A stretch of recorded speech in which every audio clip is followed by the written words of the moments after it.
पुराव्याशिवाय मी अजिबात बोलणार नाही. नंतर तसं अरविंद म्हात्रेने कोणती चूक केली भविष्यात तुमच्या कॅमेराजवळ सांगतो, न खाऊंगा न खाणे दूंगा. हे जे देशाचे पंतप्रधान मोदी जे वाक्य सांगितलेलं आहे तो वाक्य मी धरतो. महानगरपालिकेचा जो कायदा 1949 ऍक्टचा प्रमाण जो कायदा, त्या कायद्याच्या कलमावरच महानगरपालिका चालतो. लोकसंख्येवर महानगरपालिका चालत नाही. त्यांना गर्व होता आमची सत्ता आहे, आमच्याकडे संख्याबळ आहे, परंतु जो कायद्यात दिलेला आहे म्हणून त्यांना आम्ही भूखंड पनवेलचं आज जवळजवळ त्या 200 ते 250 कोटी रुपये किंमत असते.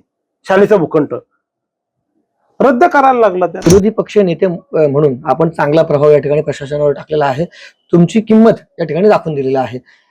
काही लोकांचं असं म्हणणं की बाबा ही फक्त एक प्रसिद्धीसाठी, म्हणजे हा स्पीड जो आहे 1 महिन्याचा तो कंटिन्यू राहणार आहे का, की खरोखरच म्हणजे लोकांचे जर आरोप असतील हे प्रसिद्धीसाठी केलं होतं, तर त्याला काय उत्तर आहे तुमचं? मागच्या काळच्या विरोधी पक्ष नेत्याच्या कारकिर्दीमध्ये बाबतीत तुम्ही समाधानी होता का? मागे देखील तुमचे सहकारी त्यावेळेचे म्हणजे त्या ठिकाणी त्यांची कारकिर्दी तुम्हाला कशी वाटली? मग माझ्या वडिलांनी एक गोष्ट शिकवलेली आहे, आलं लक्षात, ज्या दिवशी तू पदावर असतो त्या दिवशी पदावर तो काम त्या समाजासाठी द्यायचा असतो, तर पूर्णतः मी समाजासाठी तो देत असतो. नमस्कार, मी सागर राजे, प्रभात पर्व न्यूजवर आपलं सर्वांचं स्वागत करतो.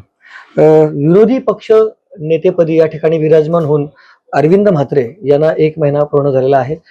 सुरुवातीपासूनच प्रभागामध्ये त्यांनी दौरे केले, त्याची खूप चर्चा झाली आणि एका अर्थाने प्रशासनावर आपला दबाव या ठिकाणी दाखवण्याचा त्यांनी प्रयत्न केला आणि तो यशस्वी देखील झाला. त्याची खऱ्या अर्थाने सगळीकडे चर्चा झाली. विरोधी पक्ष नेत्याला खूप मोठी ताकद असते ही गोष्ट जवळपास नव्यानं लोकांना माहीत व्हायला लागली आणि त्याच्यामुळे विरोधी पक्षीय नेतेपदी विराजमान झाल्यानंतर 1 महिन्याचा अनुभव त्यांचा कसा आहे त्याविषयी आपल्याला चर्चा करायची आहे. भविष्यात पनवेल महानगरपालिकेचे कोणते असे महत्वाचे प्रश्न आहेत ते त्यांना मार्गी लावायचे आहेत आणि 1 महिन्यामध्ये त्यांना काय अनुभव आला, म्हणजे प्रशासनाने खरोखरच या सगळ्या बाबतीमध्ये नागरिकांच्या समस्या सोडवण्यासाठी ठोस प्रयत्न केले आहेत का, की केवळ ही सगळ्या चर्चा म्हणजे एक प्रसिद्धीचं स्टंटबाजी तर नव्हती? या सगळ्या बाबतीत आपल्याला त्यांना विचारायचं आहे. स्वागत आहे आपलं प्रभातवर. नमस्कार. खरं म्हणजे मी सुरुवातच केली अशी की विरोधी पक्ष नेतेपदाची जी ताकद आहे ही लोकांना अनुभवायला मिळते आणि त्यामुळे अर्थातच तुमच्या या सगळ्या 1 महिन्याची खूप चर्चा होत आहे. म्हणजे विरोधी पक्ष नेता कसा असावा, तर लोक कदाचित आता तुमचं नाव घेतील अशी परिस्थिती आहे. संख्याबळ खूप कमी आहे त्या अर्थाने आणि अशा वेळी तुम्ही ज्यावेळी या पदावर विराजमान होता तर तुम्ही तुमच्या या सगळ्या 1 महिन्याच्या कारकिर्दीकडे स्वतः कसं मूल्यांकन करता? तुम्ही स्वतः या सगळ्या बाबतीकडे कसं पाहता मला सांगा. लोकशाहीमध्ये जर पाहिलं आपण, जसं सत्ताधारी तसं विरोधी पक्षाला सुद्धा तेवढं स्थान आहे. त्याचा अनुभव घेऊन मी पहिले पनवेल महानगरपालिकेचा संघर्ष म्हणजे पहिला कोर्टातच जाऊन विरोधी पक्षाच्या पद देत नसताना आपण कोर्टात गेलो होतो. त्याच्यानंतर विरोधी पक्ष झाल्यानंतर पहिले डोक्यात संकल्पना आला आमच्या हरीजी केनीच्या. मी पहिले ठरवलं होतं की आपण सभा घेऊन प्रश्न विचारूया. हरीजी केनी, बाकीचे आमचे गट नेते, केतन घरत, आमच्या नगरसेविका सर्वजण बसू, आपण प्रत्येक प्रभागा वाईज ग्राउंड रोडला फिरूया असं सर्वांचा संगमताने निर्णय झाला. बरोबर. तुषार पाटील वगैरे सर्व नगरसेवकांचा विचार करून मग आम्ही निर्णय घेतला प्रत्येक प्रभाग समितीमध्ये फिरायचं. मग प्रभाग समिती अ मध्ये आम्ही सुरुवात केली. प्रभाग समिती अ मध्ये सुरुवात करताना आम्हाला दिसले खारघर मधली परिस्थिती दिसली का खारघरमध्ये परिस्थिती पाहत असता काही हॉस्पिटल बनवलेले आहेत पण तिथे साहित्य नाहीये. आलं लक्षात, अशी परिस्थिती आहे. ओव्यामध्ये बघितली तर टाक्याची पाण्याची टाकी तर कधी पडू शकेल अशी परिस्थिती. काही स्मशानभूमी नाही, रोंजनला जावं स्मशानभूमीची परिस्थिती तशी आहे. पुन्हा तुम्ही कुटारीला गेलं, कुटारीकडे रोडला लागत स्मशानभूमी आहे. उद्या काही तिथे दुर्घटना होऊ शकतो. तिथे आम्ही ठरवलं का कुटारी आणि हे एकैनापुरी म्हणजे एकत्र स्मशानभूमी करूया. या पद्धतीने आम्ही तो प्रस्ताव बनवलं आणि तिथल्या अधिकाऱ्यांना दाखवलं. अशा फिरत असताना आम्हाला दिसत गेलं का त्यावेळी प्रत्येकाच्या गावामधली काय काय समस्या आहेत आणि तिथल्या नागरिकांना उत्साहाने आम्हाला सांगायला लागले. आता घोट मधल्या रामकेने जी घनकचरा पूर्ण रोडवर टाकत होते ते, तिथे गेलो आम्ही. सिडको डम्पिंग ग्राउंडला महापालिका कचरा देतो तर रोडच पडत होतं. मग तिथे गेलो तर तिथे आम्ही पाहिलं तर पूर्ण कचरा, त्याच्यावर रस्ता खराब आहे. मग सिडकोकडे आम्ही गेलो, म्हणजे महापालिकेकडे थांबलो ना आम्ही, सिडकोकडे गेलो. सिडकोकडनं आम्ही मग त्यांच्याकडनं रस्ता बनवून घेतला. आता डांबरीकरण पण पूर्ण झालं. बरोबर. म्हणजे आम्ही विरोधी पक्षनेता तिथे गेल्यावर त्याचा काय वेटेज येतो तो बघा. जसं आता आम्ही पुढे तुम्ही गेलो नागझरीला गेलो तर नागझरीला पाण्याची टाकी नाही आलं लक्षात. मग आम्ही एमआयडीसी कडे गेलो, एमआयडीसी कडे मिटिंग लावल्या, एमआयडीसी कडनं प्लॉट मंजूर करून घेतला. हा मंजूर घेऊन प्लॉट एमआयडीसी कडनं मंजूर घेतला आणि 45 लाख रुपयाचा एमआयडीसी कडनं प्लॉट आज महानगरपालिकेला दिला. म्हणजे ते आता त्या धरतो आम्ही तोंडरा, डोंगराचा पाडा इथे सुद्धा प्लॉट आम्ही एमआयडीसी कडनं मंजूर घेतला. म्हणजे आपल्याला पाण्याची सुद्धा या तिन्ही गावाला कधी स्टोरेजची प्रॉब्लेम येणार नाही. अशा पद्धतीने आम्ही करत असताना आम्ही तिकडे देवीचा पाडा, पाले इथे जी समस्या होत्या, कुठे इलेक्ट्रिक पोल नाही आहेत किंवा गटराचं काम बाकी आहेत, मग त्या गटराच्या कामामध्ये जिथली बोधवाडी आहे देवीच्या पाड्यामधली तिथे 70 लाखाचं काम काढायला सांगितलं. ते गटराचं काम करून घ्यायला लावलं. डोंगराच्या पाडची कॉन्क्रीटच्या गटरचं काम तर तसेच निविदा राहिली होती, ते 45 लाखाचं काम आम्ही करून घ्यायला लावलं. त्याची निविदा पण निघून टेंडर दोघांचं झालं आता गेल्या आठवड्यामध्ये. आता ह्याच्या पुढे आम्ही गेल्या सर्वात महत्वाचं काम म्हणजे महाराष्ट्रात असं कुठे नाही, नावड्याला मी स्वतः CSR फंडामधून 5 एकर मध्ये गार्डन बनवतो आणि आणखी CSR फंडामध्ये माझा प्रयत्न चालू आहे का जो तला आहे त्या तलाचं सुशोभीकरण सुद्धा CSR फंडातनं करतो. एका तला करायला तुम्ही महानगरपालिकेचा कॉस्ट पाहिले आपण ते 20 ते 25 कोटी रुपये खर्च करावा लागतो. हे मी एक 5 वर्षाचा एक ड्रीम प्रोजेक्ट पकडलंय का बिना खर्चात CSR फंडातनं अरविंद म्हात्रे करणार. आणि ग्रीन यात्राने आता सुरुवात केली, 2 दिवसापासून कामाला सुद्धा सुरुवात केली का पूर्ण झाडं लावण्यासाठी. पुढे आम्ही गेलो, कासाडी नदीच्या बद्दल मी सुप्रीम कोर्ट NGTत लढतोय. ते पैसे ते दिलेले होते, मग त्याचे 6.5 कोटी रुपये कोलाड इरिगेशनला दिले महानगरपालिकेने, कारण का फॉरेस्टचा एरिया असल्या कारणाने नदीचा रेड आणि ब्ल्यू लाईन असल्यामुळे त्यांच्याकडे ते खर्चासाठी दिले. त्याची निविदा काढून घेतली, त्या 3 कोटीचं टेंडर काढलं. मला वाटतं कालच ते अधिकारी आले होते, उद्या परवा ते सुद्धा टेंडरची वर्क ऑर्डर निघणार आहे. म्हणजे कासाडी नदीचे काही लोक बोंब मारतात, अजून पण काय झालं, अरविंद म्हात्रे कोर्टात गेले, पैसे दिले, टेंडरचं काय झालं, काम कधी सुरुवात होणार, असं हे न्यायालयीन काही बाबी असतात. त्याच्यामुळं जो काम करतो त्याला माहिती असतो. पण आज त्याला अजून सांगा तुम्ही, टेंडर झालंय 3 कोटीचं, येत्या 2 दिवसात त्यांना वर्क ऑर्डर मिळून कामाला सुद्धा सुरुवात होणार आहे नदीची. आला लक्षात. असं फिरत असताना प्रभाग समिती ब आम्ही गेलो. प्रभाग समिती ब फिरताना आमच्या लक्षात आलं, मी तक्रार पेटी एक ठेवली होती. एका नागरिकाने तक्रार पेटीमध्ये मला हे दिलं का तिथं कोविडच्या वेळेचं सामान तसंच पडून आहे. मग ते खरंच पाहिले तर त्याच्यामध्ये जवळजवळ 20 कोटीचं सामान आज पडू नये. अहो तुम्ही सांगा, आज इथं एक ऍक्सिडेंट झालं किंवा इमर्जन्सी काय झालं तर या इमर्जन्सी झाल्यामुळे आला लक्षात ना, त्यांना ना ICU मध्ये नेता येत ना, कुठं नाही ICUच्या खाटा नाही म्हणून कारण सांगतात. म्हणून आमची मागणी तीच होती काही 58 खाटाचा जो नवीन रुग्णालय बनवावं तशी, तसं आयुक्तांकडे पाठपुरावा केला आणि आयुक्तांनी सुद्धा त्याला मान्यता दिली. ठीक आहे, आता कोणी त्याचा आता मी हे केल्यामुळे श्रेय घेते त्याला घ्यायला हरकत नाही. श्रेय घ्यावा, आम्ही विरोधक लोकप्रतिनिधी आम्ही ते दाखवणार का तुमच्या कुठल्या चुक्या आहेत, तुमचा कुठं दुर्लक्ष आहेत. आता ते काल सिडको ऑफिसला मी गेलो होतो, सन्मान्य जॉन MD भेटले, त्यांनी आता सांगितलं ते वस्तू आता आम्ही हस्तांतर करतोय, आमच्याकडे असलं तरी आम्ही ते सामाजिक लोकांना गरज असेल त्यांना देतो. पण जेव्हा मी निदर्शनात आणले तेव्हा असे किती करोडो रुपयाचे लोकांचे टॅक्सचे कराचे पैसे पडलेले आहेत, ही जाणीव आम्हाला मिळाली. त्यामुळे आम्ही तिथे गेलो. तिथे कलंबोलीमध्ये काही पोल नव्हते, इलेक्ट्रिकचं हे नाही, ते करायला सांगितलं. आता तेही सुद्धा काम चालू झालेलं आहे. असं फिरत असताना आम्ही ज्या वार्ड वाईज प्रमाणे गेलो, तो वलवलीचा आजच डांबरीकरणाच्या रोडचं काम चालू करायला सांगितलं. फिरल्यामुळे आम्हाला एक समजले तिथले समस्या काय, तिथले नागरिक आले, आम्हाला दाखवले का इथं आमची स्मशानभूमी नाहीये वलवलीला, त्या स्मशानभूमी करायला सांगितलं. नावड्याला आणि तलोजाला आम्ही तिथेशी म्हणजे पर्यावरणपूरक स्मशानभूमी कशी असावी याच्याबद्दल आता तिथे आम्ही संकल्पना दिली आयुक्तांकडे का तिथे त्या पद्धतीची आपण करूया. नावड्याला सुद्धा आम्ही पाण्याच्या टाकी सिडकोकडनं जाऊन आम्ही प्लॉट मंजूर करून घेतलं. अशा पद्धतीने 1 महिन्यामध्ये खूप काम केले, बऱ्याचशा गोष्टी मला ते करता आल्या आणि करत आहे. कामाचा तुमचा धडाका जर पाहिला म्हणजे एका महिन्यात जर एवढी काम, 12 महिन्यात किती म्हणजे असं होईल, आणि 5 वर्षात किती इथपर्यंत, म्हणजे 5 वर्ष मी पकडतो असं नाही म्हणूया. असं नाहीये. ज्या समस्या नागरिक आमच्याकडे घेऊन येतात त्या समस्याचा पाठपुरावा करणे विरोधी पक्ष नेता म्हणून आम्ही जरी संख्येने कमी असलो तरी कायदा जो सांगतो तर महानगरपालिकेचा कायदा हा सर्वात महत्वाचा. महानगरपालिका ही कायद्याने चालतो. मला एकच प्रश्न विचारायचा आहे की महानगरपालिकेचे विरोधी पक्ष नेते म्हणून कायद्याने कोणती ताकद तुम्हाला दिलेली आहे जी या गोष्टीने तुम्हालाही जाणवली आणि खरोखर प्रशासनालाही त्याची दखल घ्यावी लागली. महत्वाचं म्हणजे महानगरपालिकेचा जो कायदा 1949 ऍक्टचा प्रमाणे जो कायदा आहे, तर तुम्ही अभ्यास करून तर त्या कायद्याच्या कलमावरच महानगरपालिका चालतो. लोकसंख्येवर महानगरपालिका चालत नाही. त्यांना गर्व होता, आमची सत्ता आहे, आमच्याकडे संख्याबळ आहे, म्हणून आम्ही सांगतो ना, आवर्जून तुम्ही त्याच्यावर बहुमत द्या, प्रस्ताव पास करा, आलं लक्षात ना. परंतु जो कायद्यात दिलेला आहे म्हणून त्यांना आम्ही भूखंड पनवेलचं आज जवळजवळ त्या 200 ते 250 कोटी रुपये किंमत असते शालेचा भूखंड रद्द करायला लागला त्यांना. हा कायदा बोलतोय.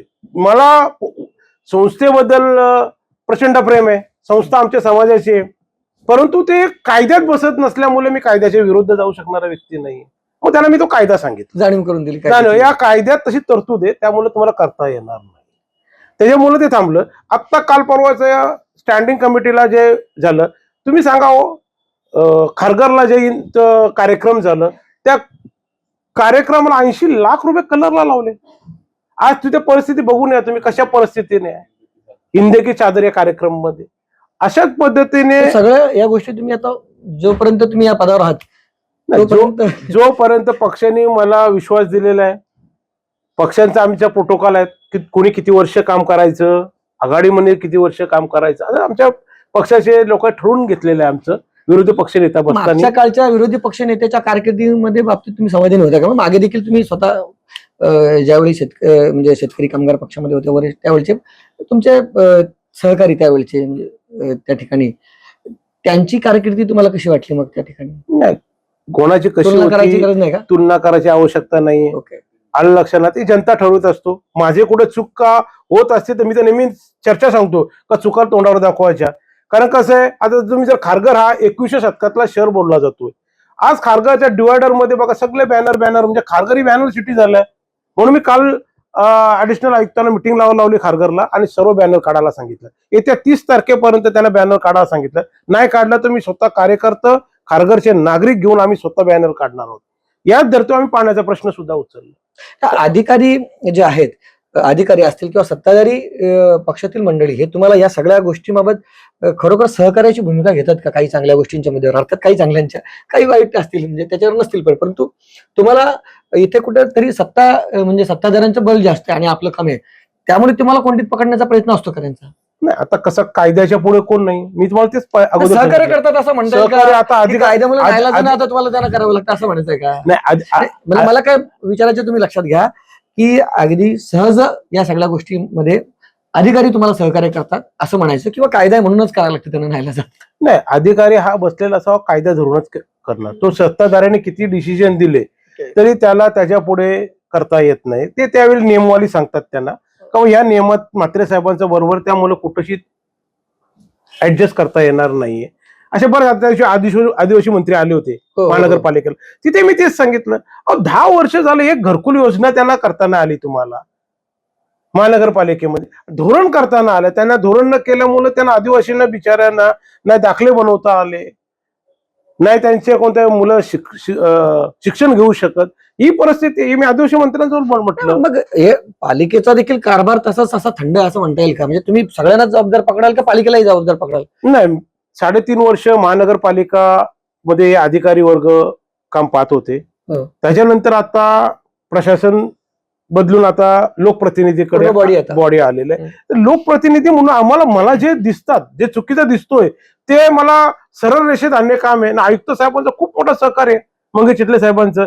त्यांचं म्हणणं आहे का सिस्टीमला धडा तुम्ही शिकवला पाहिजे. आयुक्त साहेबांनी स्पष्ट सांगितलेलं आहे का सिस्टीम कुठे चुकत असेल का त्याच्यामध्ये तुमची चुकीची भूमिका असेल ते आम्हाला निदर्शनात आणून दिली पाहिजे.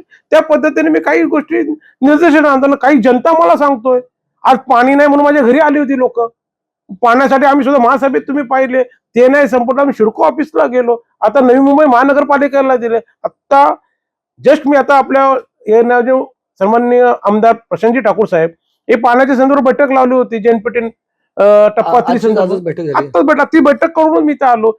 हे का चाललंय का त्यांना पाणी सर्व पनवेलला द्यायचंय.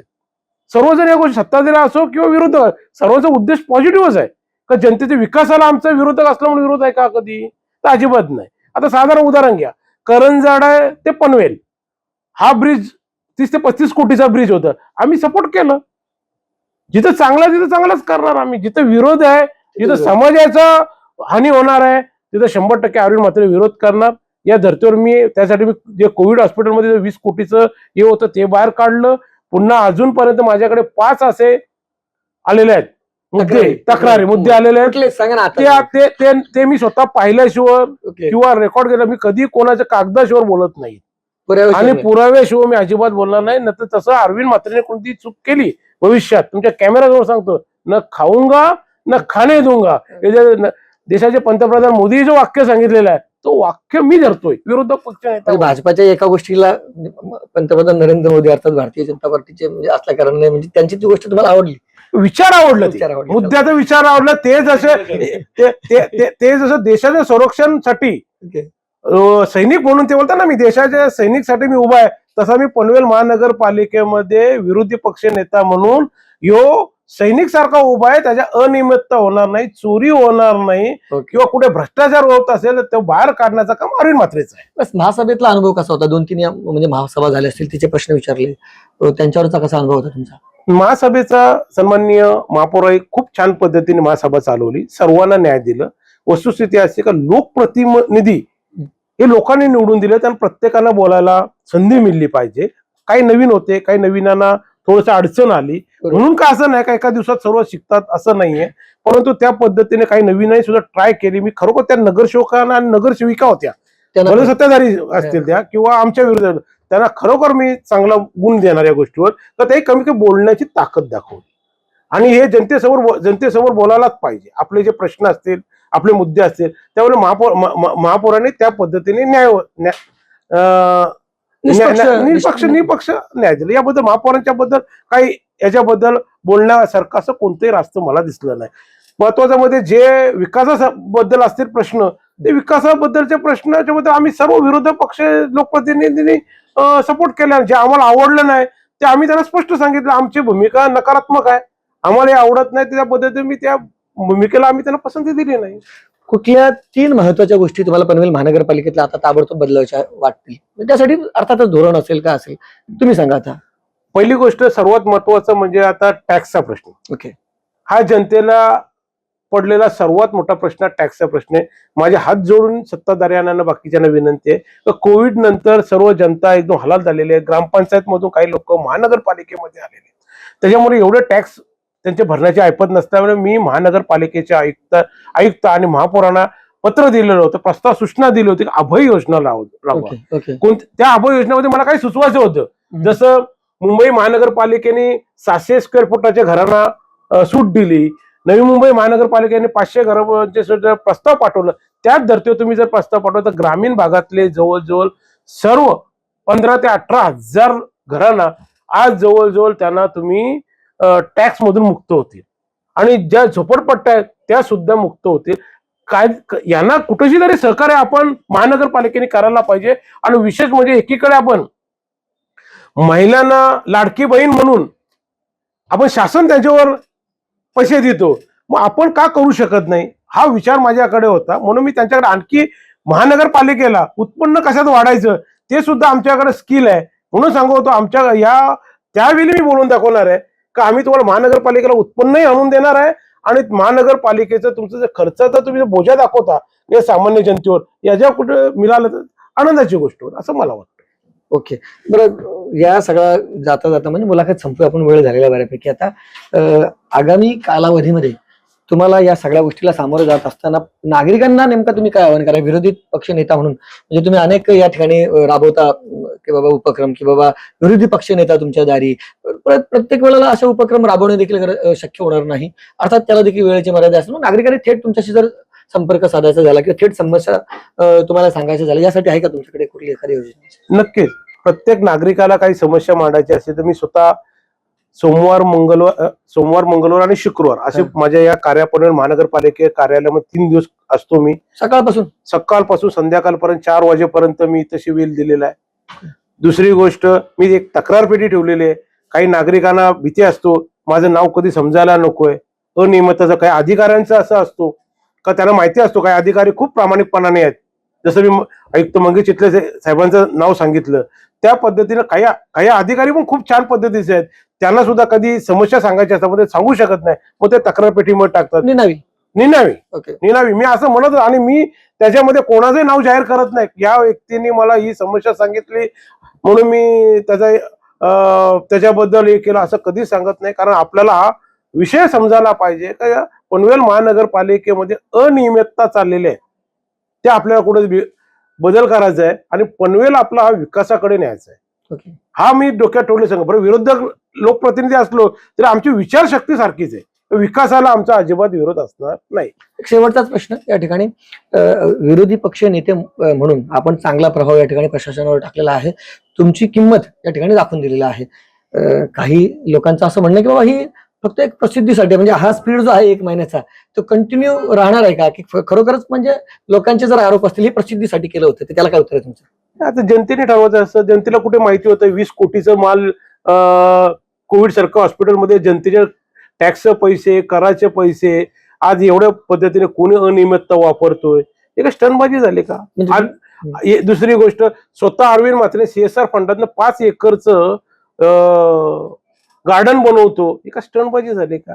आज कासाडी नदी एवढ्या वर्षानुवर्ष राहिली होती, तिचं टेंडर काढलं, एका स्टंटबाजी. हे सर्व कागदासहित बोलणार अरविंद म्हात्रे कागदाशिवाय कुठली गोष्ट बोलत नसतो.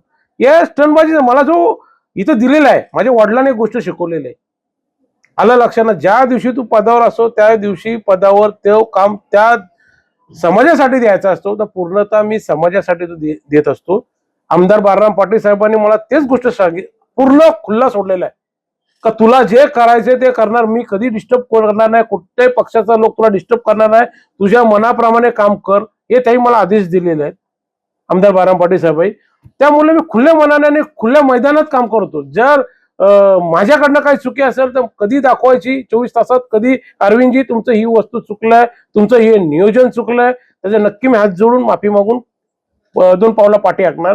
परंतु समाजाचा पुढे अन्याय होत असेल तर नक्की त्या समाजा आणण्यासाठी मी कोणाला सोडणार नाही. मी त्याच्यासाठी न्यायालय बघणार किंवा कोण आमदार बघणार ना कोण पक्ष बघणार, काय रोखठोक माझी ती चर्चा असतो, रोखठोक मी त्या पद्धतीने बोलत. तर हे होते अरविंद म्हात्रे, पनवेल महानगरपालिकेचे विरोधी पक्ष नेते. 1 महिन्याची आपली कारकीर्द त्यांनी कशा रीतीने या ठिकाणी सांगितलेली आहे, म्हणजे कोणत्या पद्धतीने आपण कामाचा धडाका लावलेला आहे ते त्यांनी सांगितलेलं आहे आणि ही कायमस्वरूपी चालू ठेवणार आहेत असंच या ठिकाणी त्यांच्या या सर्व चर्चेतून आपल्याला दिसतं. तुम्हाला त्यांच्या 1 महिन्याची ही कारकीर्द कशी वाटली, तुमच्या काय अपेक्षा आहेत त्यांच्याकडनं, या सगळ्या बाबतीत तुमची प्रतिक्रिया अवश्य नोंदवा.